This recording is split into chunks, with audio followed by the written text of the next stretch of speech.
Welcome back to Reviews and Rankings with Robby Sobel. Today I'll be taking a look at the 2015 werewolf film Howl. But first, I'll give a quick look at the cinematic history of the werewolf. During the middle of the golden age of Hollywood, Universal Studios created a subgenre of horror films that still remain relevant nearly 100 years later.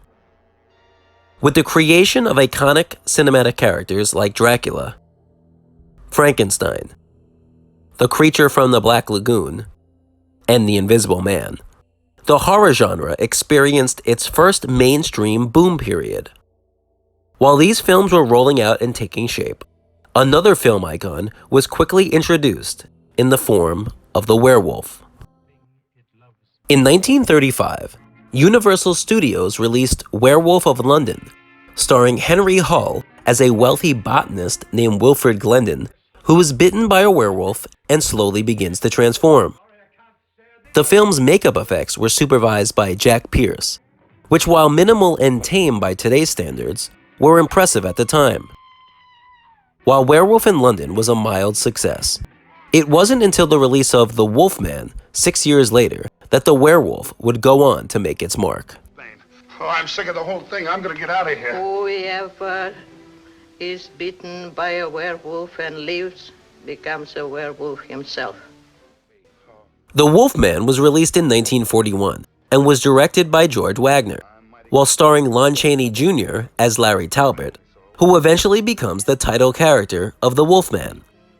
Claude Rains, best known for his work as another classic Universal monster in the form of the Invisible Man, co-starred in the film in the role of John Talbot. Following the film's release, it was quickly praised by critics and is currently regarded as one of the best the genre has to offer from its early days. Film critic Leonard Maltin called it one of the finest horror films ever made, which is in line with its 94% critic score on Rotten Tomatoes. In the years that followed, several other werewolf films would be released that followed a similar formula and beat, but none captured the magic of the Wolfman, and it would take decades before the subgenre would be rejuvenated. The year was 1981, and after decades of mediocre werewolf films that received mostly mixed to negative reviews, two movies were released that gave the subgenre the spark that it needed. The first was The Howling, released in March 1981, and was directed by Joe Dante and starred genre regular Dee Wallace. The film has been praised by fans and critics and spawned several sequels, though most have been critically panned. The Howling featured impressive practical special effects by Rob Bottin, but it was the originally hired special effects creator who made headlines just months later. In August of 1981, An American Werewolf in London was released, directed by John Landis, who was most commonly known for his comedic films like Animal House. While the film has since gone down as one of the greatest werewolf movies of all time, it's still best known for its practical effects and werewolf transformation scenes created by Rick Baker. Baker was originally hired to work on The Howling, but left the project in pre-production to join Landis's crew on American Werewolf in London. It proved to be a smart decision, as Baker would go on to win the first Academy Award for special effects for his work on the film. Over the next 2 decades, several werewolf movies would be released, ranging from the family-oriented comedy like Teen Wolf, starring Michael J. Fox, as well as more serious entries like Bad Moon, Silver Bullet, and the 1994 film Wolf, starring Jack Nicholson. At the start of the 2000s, new takes on the werewolf would be released in cinema, with some going on to become cult classics in the process. Ginger Snaps, released in 2000, tells the story of twin girls who become inflicted with the curse of the werewolf. The film quickly gained enough popularity that 2 sequels would later follow. Dog Soldiers was released out of the United Kingdom in 2002 and follows a group of soldiers hunting for a potential beast in the woods. Then in 2010, Universal Studios released a remake of The Wolfman, though it received mixed reviews. As the years move forward, 2 more werewolf films would go on to be released and make their mark on the subgenre. First, the release of Late Phases in 2014. And then 1 year later, a small film out of the United Kingdom quietly found its way onto the scene as Howl got its release in 2015. Howl is a 2015 independent horror film directed by Paul Hyett and stars Ed Spleers, Shauna MacDonald, Weston, and Rosie. The story begins as we follow train guard Joe Griffin, played by Ed Spleers, as he starts his shift aboard a train set to depart London at midnight during a full moon.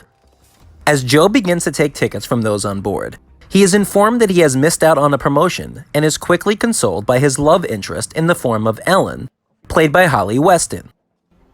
After a deer runs onto the line, the train is forced to use its emergency brake and stops at a mobile communication dead zone somewhere in the English countryside. After the conductor heads out to remove the deer, he inadvertently gets blood on him, which triggers nearby werewolves who rip him to pieces. Down just outside Eastborough. What does the driver say? Is the train broken down or not? Following their initial confusion, Joe attempts to lead the passengers to safety until they come across the dead and mutilated body of the conductor. After rushing back to the train, a passenger is bitten by a wolf as they fight off the beast in an attempt to head back to safety. The group argue about what is the best course of action, all while doing their best to fight off the growing number of werewolves who are hell-bent on getting inside.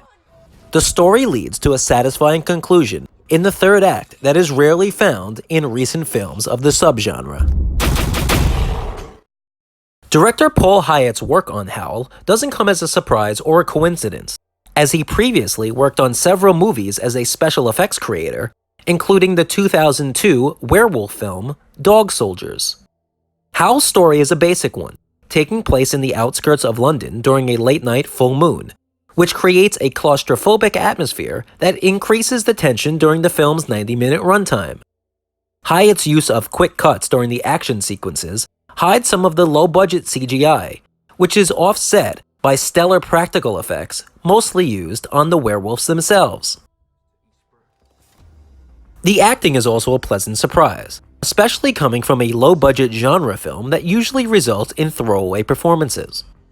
While none of the performances would be considered A-list, the film's lead of Joe and Ellen, played by Ed Spleers and Weston, come across as likable and sympathetic, and their chemistry is believable. The gore effects, while at times are predictable due to the use of cheaper CGI, are mostly solid, especially due to the film's cinematography and color tone, with darker blues and grays that are used as the backdrop. The film's current critic score on Rotten Tomatoes is a respectable 64%, but holds only a 34% audience score.